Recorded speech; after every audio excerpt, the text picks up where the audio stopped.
예언자는 역사의 해석자요, 인류가 나아가야 할 바람직한 미래를 조망하고 그 길로 앞서서 나아가는 자입니다.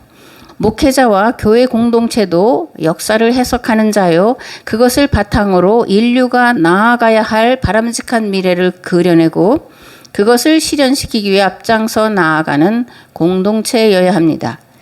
그런데 만일 이 일을 교회가 감당하지 못한다면 하나님은 교회를 향해 위선자들아, 너희는 땅과 하늘의 기상은 분간할 줄 알면서 왜 이 때는 분간하지 못하느냐라고 무섭게 책망하실 것이요. 또한 만일 교회와 성도가 인류가 당면한 인류 멸종의 위기에 민감하게 반응하지 못하고 깊은 잠에 빠져 있다면 요한계시록 3장에서 4대 교회를 향해 하신 말씀이 우리에게도 동일하게 임하는 말씀이 될 것입니다. 4대 교회의 사자에게 편지하라. 하나님의 7 영과 7 뼈를 가지신 이가 이르시되 내가 네 행위를 아노니 네가 살았다 하는 이름은 가졌으나 죽은 자로다. 너는 일깨어 그 남은 바 죽게 된 것을 굳건하게 하라. 내 하나님 앞에 내 행위에 온전한 것을 찾지 못하였노니 그러므로 네가 어떻게 받았으며 어떻게 들었는지 생각하고 지켜 회개하라. 만일 일깨지 아니하면 내가 도둑같이 이르리니 어느 때에 내게 이르는지 내가 알지 못하리라. 귀 있는 자는 성령이 교회들에게 하시는 말씀을 들을지어다. 아멘. 그렇다면 그 시대가 당면한 문제를 해결하지 못하고 깊은 잠에 빠져있는 교회들 향해서 이렇게 무서운 말씀으로 책망하실 이유가 어디에 있을까? 교회와 성도들이 시대의 징조를 알지 못하면 세상은 혼돈의 회오리 바람 속으로 빠져 들어갈 것이기 때문입니다. 하나님 없이 오직 인간 이성만이 지배하는 세상이 되어갈 것이고 그 결과 파국이 올 거라는 것은 명약관화한 일이기 때문입니다. 아멘. 오늘 우리는 대전환기의 시대를 살아가고 있습니다. 포스트 모더니즘, 즉 현대 이후라는 말인데 이것은 서구 사회가 가지고 있던 기존의 모든 가치관, 윤리, 도덕의 울타리를 헐어버리겠다는 것이고 기독교의 모든 가치를 부정한다라는 그런 뜻입니다. 진보라는 거짓의 탈을 쓰고 인권과 평등은 입에 달고 살면서 정작 동성애를 부르짖는 것. 요즘 그죠? 전 세계가 이 동성애 때문에 문제인데 이것은 성 문제에만 국한되는 것이 아니라 기독교의 근본 가치인 가정과 사회의 거룩과 질서를 부정하고 파괴하려 한다는데 그 목적이 있고 그래서 이것이 위험한 겁니다.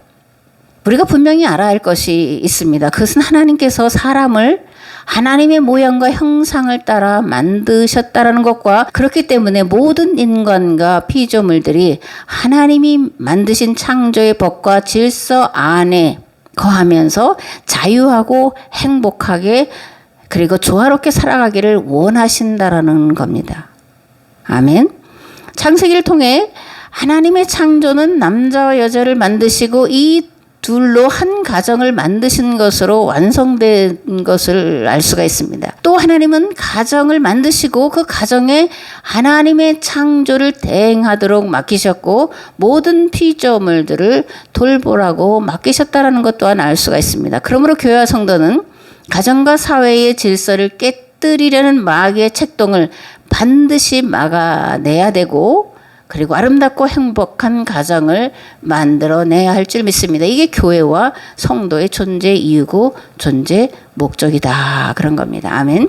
우리는 하나님을 역사의 주관자시라고 고백을 하죠. 그런데 입으로는 이렇게 역사의 주관자이신 하나님으로 고백하면서 실상은 교회 안의 역사만 주관하시는 분이라고 생각하는 경향성이 많아요. 무엇보다 예수님을 오로지 믿는 자들만의 구세주라고 생각을 하고 있고 성경 말씀이 진리이긴 한데 교회 안의 진리, 믿는 자들에게만 해당되는 진리라고 생각하는 경향성이 너무나 농후합니다. 그러나 잘못된 생각이에요. 하나님은 모든 세상 역사의 주관자시요 만물의 창조자시고 성경의 진리는 기독교만의 진리가 아니라 우주적인 진리의 말씀인 겁니다. 그래서 우리만의 하나님이 되어서는 안 되고 우리만의 진리가 되어서는 안 되고 온 우주에 울려 퍼지는 하나님의 말씀 진리의 말씀이어야 한다라는 것입니다. 아멘. 이런 의미에서 이제 모든 역사의 흐름을 통해 볼 때 21세기가 아시아의 시대라는 것은 틀림없는 사실과 같다라고 점점점 여겨집니다. 이 인류 역사의 흐름을 간략하게 쭉 살펴보면 첫 번째 인류 문명의 발생지는 메소포타미아 지역이죠. 이 메소포타미아 문명을 일으킨 자들을 수메르인이라고 부릅니다. 메소포타미아 문명의 뒤를 이어 발달한 문명이 나일강을 중심으로 한 애굽 문명인데 유럽인들은 메소포타미아와 애굽 지역을 통틀어 오리엔트 지역이라고 말하고 이 문화를 오리엔트 문화라고 불렀습니다. 이후에 이제 페르시아 제국이 등장하고 그리고 나서 그 이후에 등장하는 나라가 이제 헬라 제국이죠. 이 헬라 제국의 출발은 마케도니아에서 출발하는 겁니다. 마케도니아는 그리스 북쪽에 있는 작은 왕국이었는데 알렉산더가 메소포타미아 지역까지 영토를 확장을 한 거예요.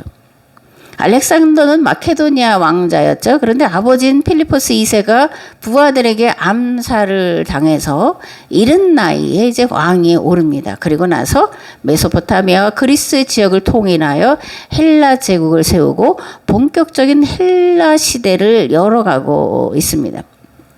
이런 강력한 강대한 헬라 제국은 300년이 못 되어서 로마의 등장으로 막을 내렸고 그리고 이 로마는 명실공히 지중해 전 지역을 통일하는 제국이 되었습니다. 이후에 로마 제국은 동서로 나누죠. 동로마 제국, 서로마 제국으로 나누는데 동로마 제국은 대부분 회교의 지배 밑으로 들어갔고 서쪽은 라틴 민족에서 게르만 민족으로 주도권이 넘어간 상태로 중세기로 넘어갔다가 중세의 르네상스 또 종교개혁, 산업혁명, 프랑스의 혁명을 거치면서 전 세계를 지배하게 됐습니다. 세 번째로 스페인, 포르투갈, 네덜란드, 영국 이 나라 이름들을 들으면 어떤 생각이 들어요? 식민지 개척자들이죠. 그래서 이 스페인, 포르투갈, 네덜란드 그리고 영국 특별히 영국은 해가 지지 않는 나라라는 이름을 얻게 되었습니다. 그런데 이러한 해가 지지 않는 나라 영국과 유럽은 세계 제1, 2차 대전을 치르면서 막을 내리게 되고 세계를 지배하는 패권은 미국으로 넘어가게 됩니다.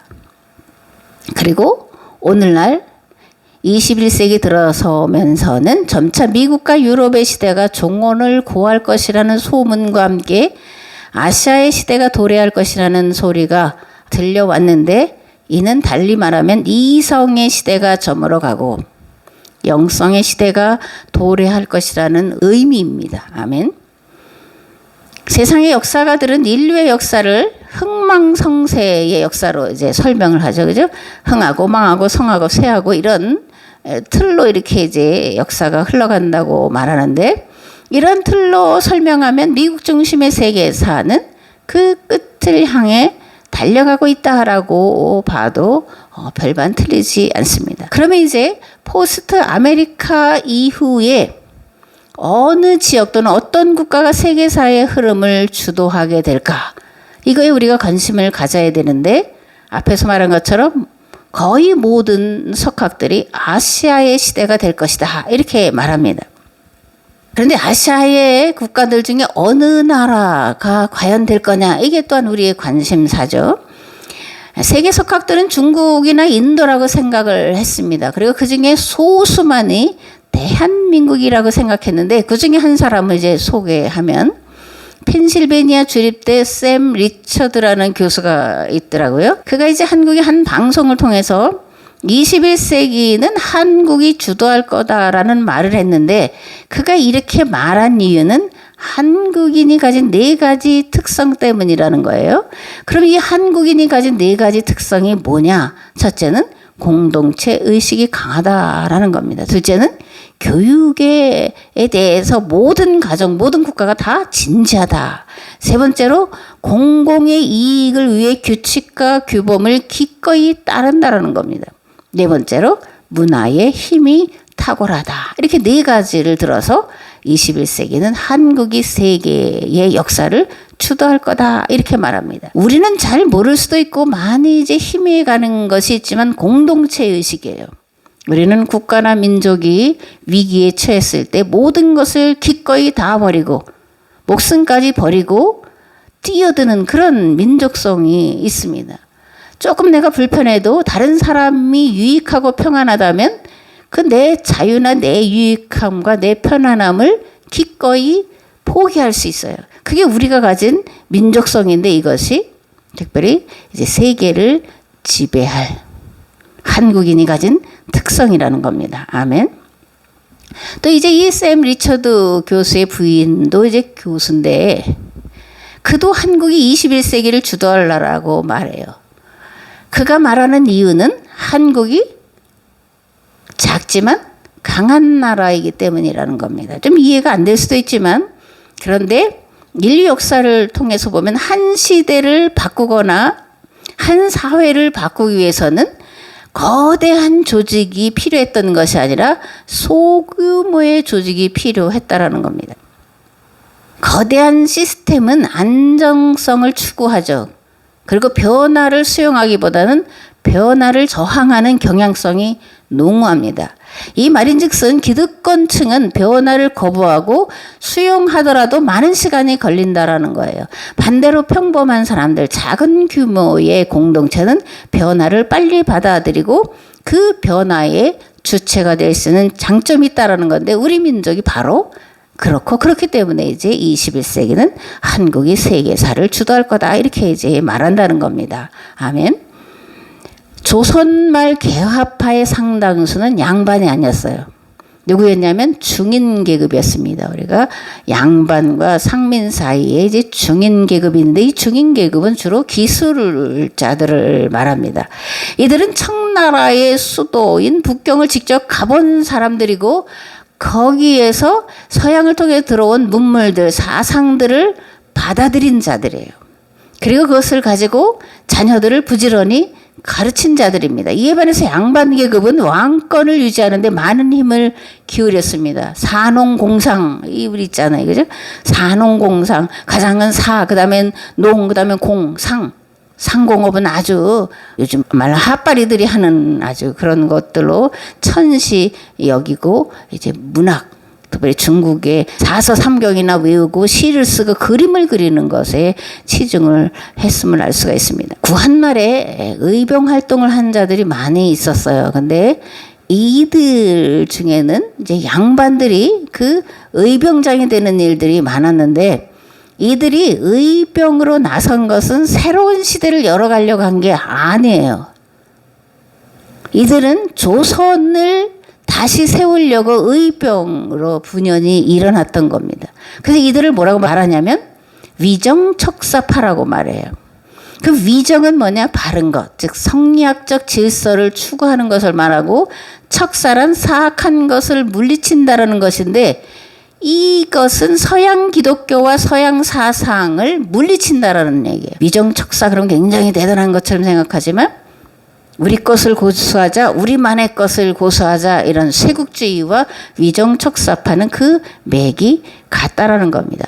특별히 이제 1919년 3월 1일에 발표한 독립선언서에는 유학자들이 하나도 없어요. 그러니까 유학자들은 3.1 운동에 전혀 참여를 하지 않았다라는 거예요.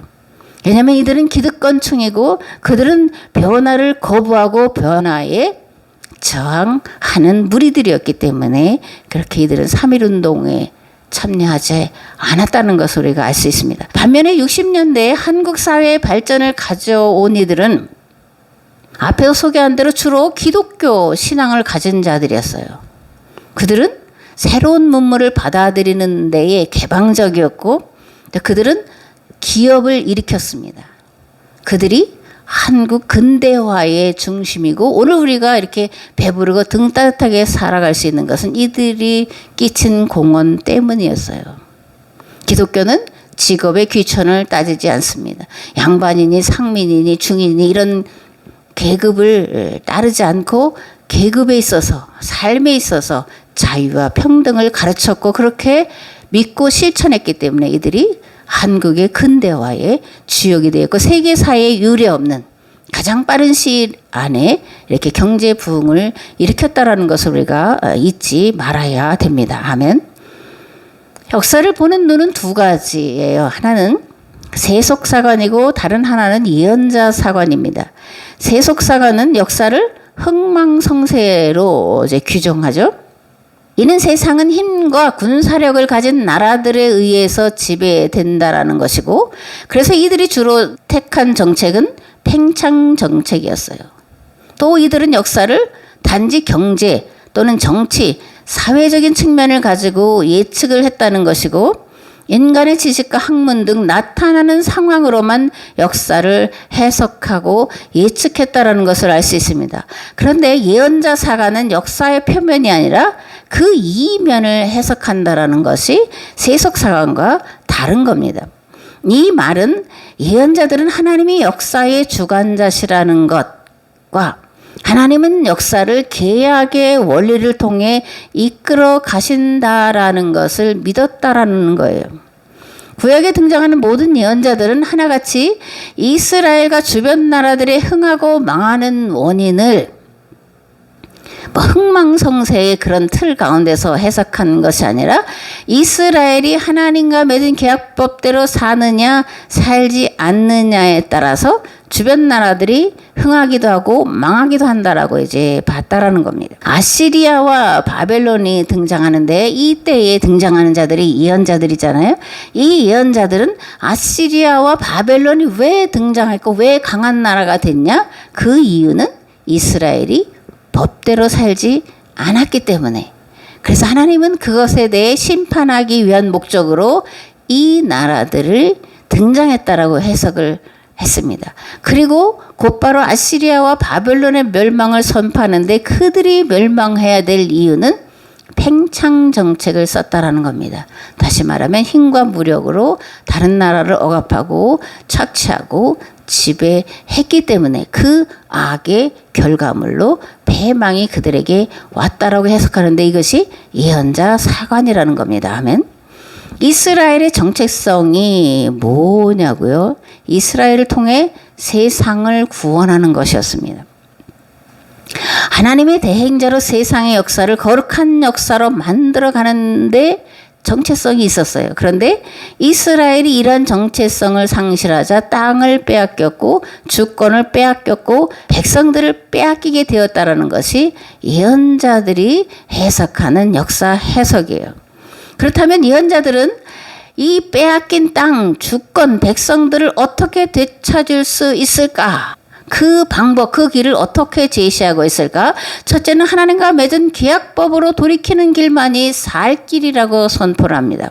둘째로 계약법으로 돌이키는 구체적인 방법을 제시하는데 그것을 가정성경 공부라고 제시를 해요. 셋째로 마음을 같이하여 온 힘을 다해 기도하는 데 있다고 말씀하는데 그 이유는 예언자들은 하나님이 역사의 주관자이심을 믿었기 때문이고 하나님은 계약 공동체를 통해 계약 공동체의 기도를 통해 역사를 주관하신다라는 것을 믿었기 때문이었습니다. 아멘. 하나님 오늘도 동일하게 역사를 주관하시는 줄을 믿습니다. 계약 공동체를 통해 계약 공동체인 교회와 성도들의 기도를 통해 계약 공동체가 하나님과 맺은 율법과 복음을 재발견하고 그것을 부지런히 자녀들에게 가르치게 함을 통해 역사를 주관하시는 줄을 믿습니다. 무엇보다 역사의 주관자이신 하나님은 이 땅을 하나님 나라로 만들어가기 위해 전도하고 선교하는 교회를 통해 그 일에 온 힘을 기울이는 나라와 백성들을 통해 역사를 이끌어 가도록 맡기시는 줄 믿습니다. 아멘. 성경은 문자로 기록된 하나님의 말씀이죠. 그렇다면 역사는 무엇일까? 역사는 하나님의 뜻이 사건으로 진행된 기록물이라는 겁니다. 또 설교는 성경과 역사를 하나님과 맺은 계약법으로 해석하여 선포하는 겁니다. 설교는 인간에게는 불가능한 일이 오직 하나님의 도우심을 통해 이루어진다고 하는 하나님의 소망을 선포하는 거예요. 오늘의 세태를 보면 인간 스스로 자멸의 길로 빠져들어가는 것처럼 보이죠. 망가지고 헝클어진 세상을 회복할 그 어떤 여망도 없는 것처럼 보입니다. 그러나 기독교인이라면 하나님을 믿는다라면 실망해서는 안 됩니다. 왜냐하면 하나님은 소망이시고 소망으로 계시는 분이시기 때문입니다. 아멘. 그러나 오로지 하나님께만 소망이 있는 건 아니라는 거예요. 감히 제가 말씀을 드리지만 오늘 이러한 말씀을 듣는 저와 여러분, 또 방송으로 듣는 모든 성도들이 이 시대의 소망이라고 말씀을 드립니다. 율법과 복음을 재발견한 교회 공동체에게 소망이 있다고 말씀을 드립니다. 인간의 가능성이 아니라 하나님의 가능성을 믿고 하나님의 가능성을 찾고 두드리는 교회 공동체의 기도에 소망이 있고, 하나님은 이 소망에 함께 하셔서 뜻이 하늘에서와 같이 이 땅에 이루어지도록 그런 교회들, 그런 성도들, 그런 가정들을 들어 쓰실 줄을 믿습니다. 아멘. 앞에서 세계 석학들이 21세기 이제 동양의 시대라고 말해왔다고 이제 말씀을 드렸는데, 그렇다면 동양이 어디냐? 많은 사람들이 중국이나 인도라고 생각을 했습니다. 왜냐하면 그 땅덩어리가 크죠. 그죠? 그리고 경제 규모가 큽니다. 그리고 많은 사상들이 인도와 중국을 통해서 만들어졌기 때문에 21세기 동양의 시대가 될 것이고, 그 21세기를 끌어갈 나라들은 중국이나 아니면 인도라고 생각을 했습니다. 그러나 하나님은 이들 나라가 아니라 소강국 대한민국을 선택하신 줄 믿으시기 바랍니다. 아멘. 그렇다면 왜 대한민국일까라는 거예요. 앞에서 말한 샘 리처드 교수가 4가지 한국인의 특성을 말했는데, 그런 이유 때문일까? 물론 그런 이유도 당연히 포함되어 있습니다. 그러나 보다 더 본질적인 것은 첫째, 우리 민족이 겪은 고난의 역사 때문이에요. 영성과 고난은 불가분의 관계를 갖고 있습니다. 다시 말해서 영성은 고난의 산물이에요. 그래서 성경에 등장하는 하나님의 사람들은 모두 다 고난과 시험을 하나님을 믿는 믿음과 소망과 기도로 통과한 자들이었어요.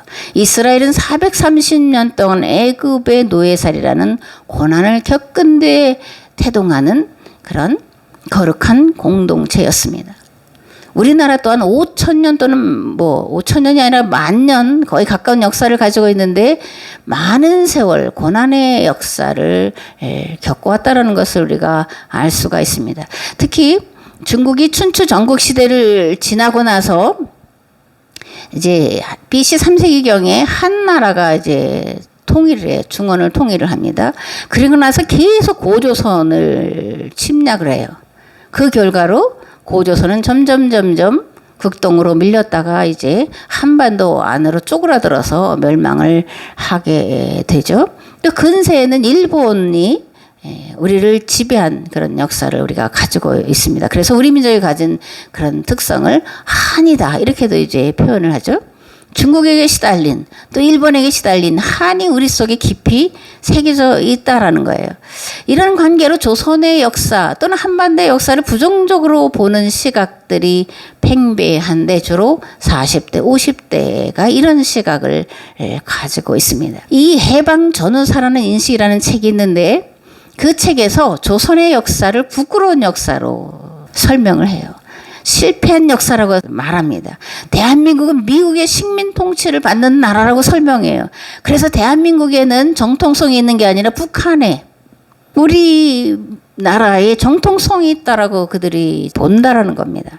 그러나 목회자는, 그리고 성도는 우리나라의 역사를 부끄러운 역사로 생각해서는 절대로 안 돼요. 하나님이 역사의 주관자시라는 것을 믿는다면 고난당한 것과 부끄러움을 당한 데에는 반드시 이유가 있다라고 생각을 해야 돼요. 그런 생각을 바탕으로 우리 역사를 자랑스러운 역사로 해석을 해내야 합니다. 역사라는 건 해석된 역사라고 말씀을 드렸습니다. 역사는 사실의 기록이 아니라 그 사실을 바탕으로 해서 해석한 것을 역사서라고 이제 말하는 건데, 오늘 우리는 우리의 역사서를 자랑스러운 역사로 해석을 해내야 한다라는 겁니다. 우리 민족은 고난당하지만 그것을 원수로 갚지 않았어요. 힘이 있을 때에도 힘과 군사력으로 이웃 나라를 정복하고 약탈하지 않았습니다. 이거는 세계사의 유례가 없는 일이에요.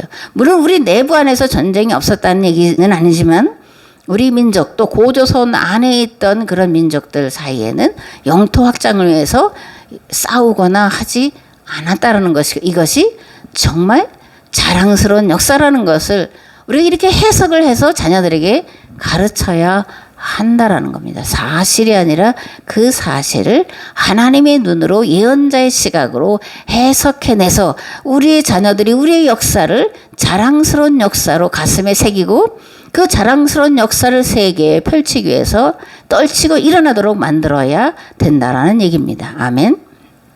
세상을 바꾸는 역사는 큰 데서부터 시작하는 것이 하나도 없고 보잘것없고 작은 데서부터 시작했다는 것을 우리가 알아야 돼요. 더군다나 하루가 다르게 변하는 세상 속에서 큰 것은 변화를 수용하는데 많은 어려움이 있고 어쩌면 불가능한 일일지도 모릅니다. 그러므로 작은 것이 부끄럽거나 어떤 일을 행하는데 걸림돌이 된다라고 생각해서는 안 됩니다. 그렇게 생각하는 것이 문제라는 것을 알아야 돼요. 그래서 작은 것이 강하다, 작은 것이 크다, 이런 생각으로 바꾸어야 세상을 바꾸는 주역으로 설 수가 있는 줄 믿습니다. 두 번째로 우리 민족이 가진 우수성이에요.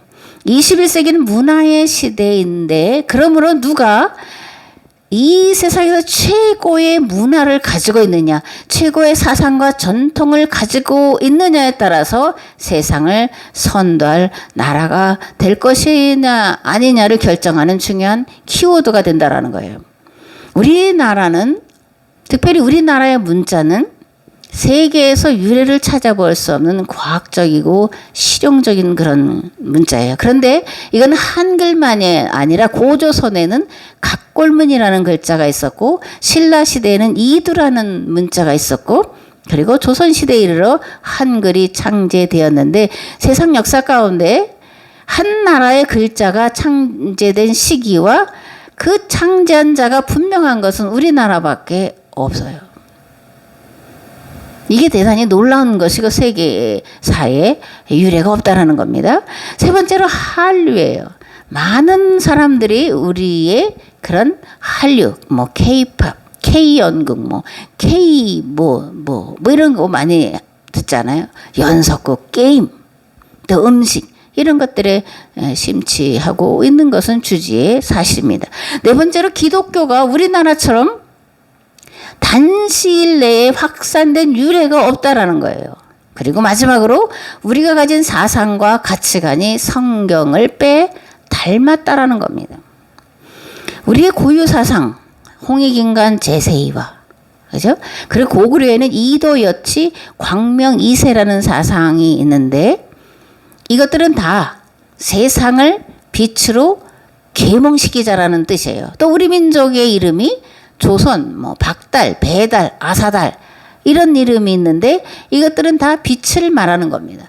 빛이라는 건 다시 말하면 계몽을 말한다라는 거예요.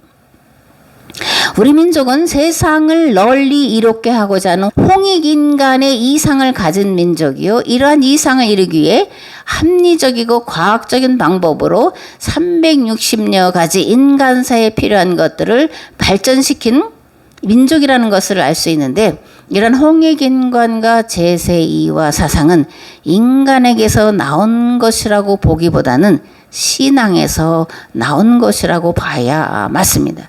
그리고 이러한 신앙에서부터 유래했다라고 볼 수 있는 건 우리 민족이 가졌던 그 제천 행사에 있어요. 동맹연고 이런 추수감사절, 그죠? 그런 제천 행사에서 찾아볼 수가 있고 또 우리가 계몽민족이라고 하는 것은 강강수월래 또는 빗살무늬 톡이든 또 청동검이든 돌무지든 이런 것들을 통해서 우리가 넉넉히 찾아볼 수가 있는 겁니다. 아멘. 마태복음 6장 9절에서 10절 말씀을 봉독을 하겠습니다. 그러므로 너희는 이렇게 기도하라. 하늘에 계신 우리 아버지여 이름이 거룩히 여김을 받으시오며 나라가 임하시오며 뜻이 하늘에서 이루어진 것 같이 땅에서도 이루어지이다. 아멘. 제가 앞부분을 길게 말씀드린 건 이 주기도문의 첫머리 하늘에 계신 우리 아버지를 말씀드리기 위해서 이렇게 전제를 길게 이제 깔은 건데 주기도문에 나오는 하늘은 영어로 스카이, 그죠? 공간을 말하는 것이 아니라 heaven, 하나님이 계신 곳을 말하는 거예요. 그렇다면 하나님은 어디에 계실까? 하나님은 세상 모든 곳에 계시는 분이요. 특별히 성도들이 모인 그곳에 지금 함께 계시는 하나님이신 줄 믿습니다. 그렇다면 왜 하나님께서 세상 모든 것에 계신다라고 말할까? 두 가지 뜻이 있는데 첫째는 세상 모든 것을 다스리시는 이라는 뜻이고 둘째는 세상 모든 것을 만드신 만물의 근원이며 근본이신 하나님이라는 그런 의미가 들어있습니다. 이런 것들을 추격하면 뭐가 돼요? 하나님은 창조주시다라는 것이 됩니다.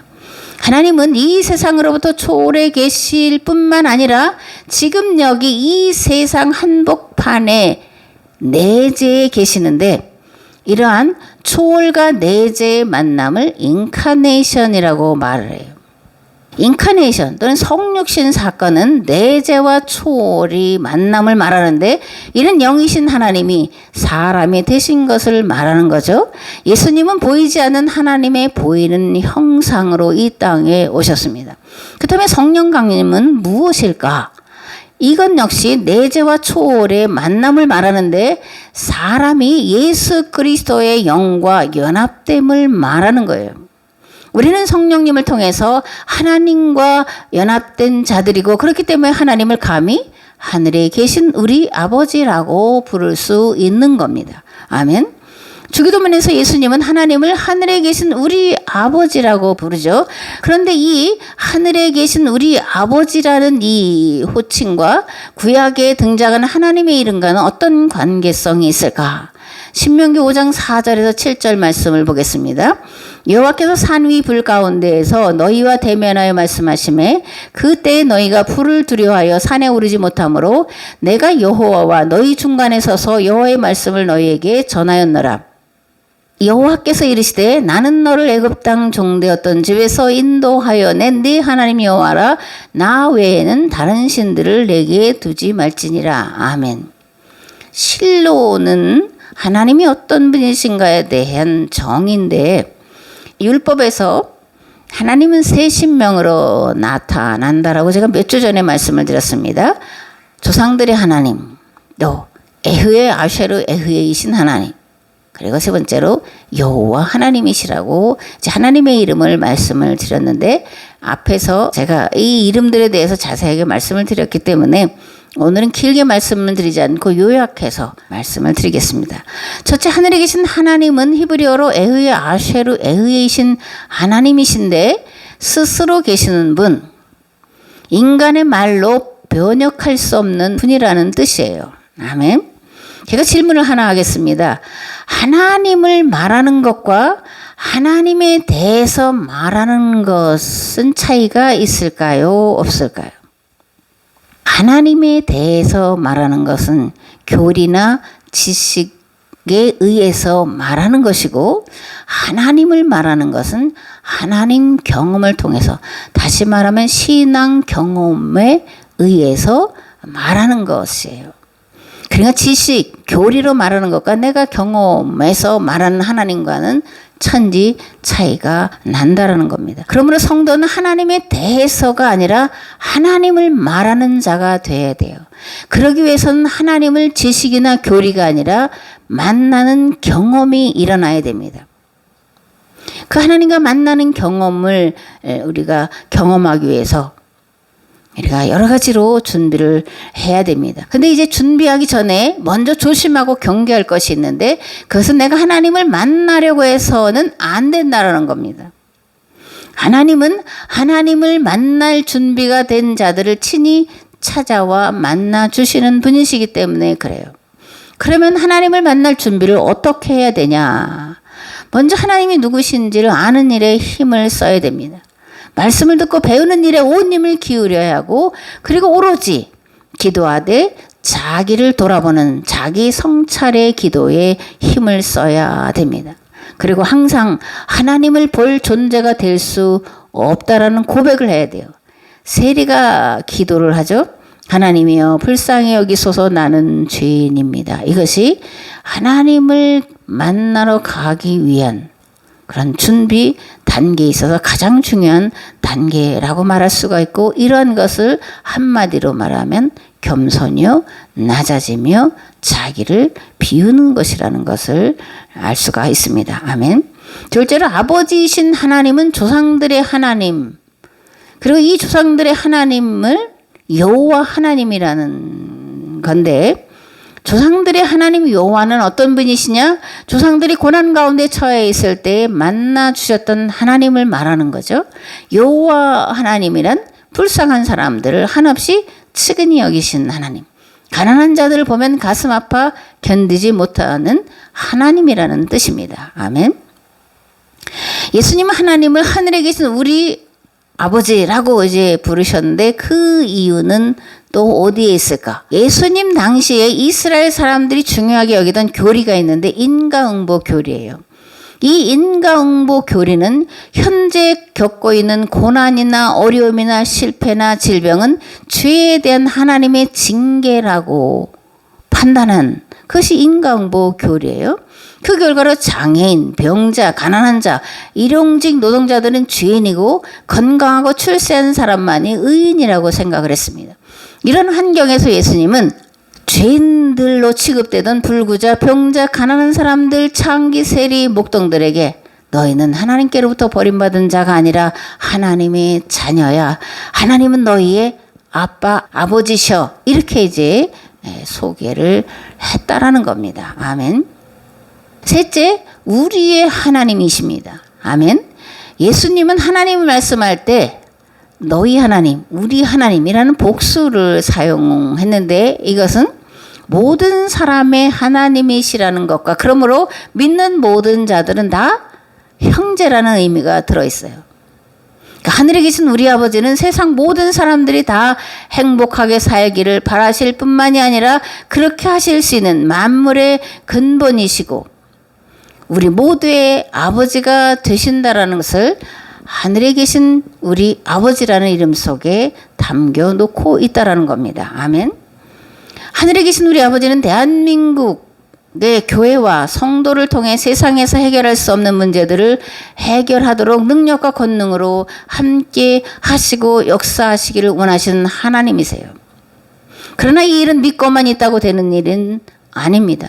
이 일을 위해서 한국의 모든 교회들은 마음을 다하고 힘을 다하고 성품을 다하여 하나님의 도우심을 구하는 기도를 드려야 되고, 하나님 나라가 이 땅에 임하도록 하는 일에 쓰일 만한 도구로 준비되기 위해 각자 맡은 자리에서 진실되고 충성되이 일해야 합니다. 하나님은 준비된 만큼 쓰시는 분이세요.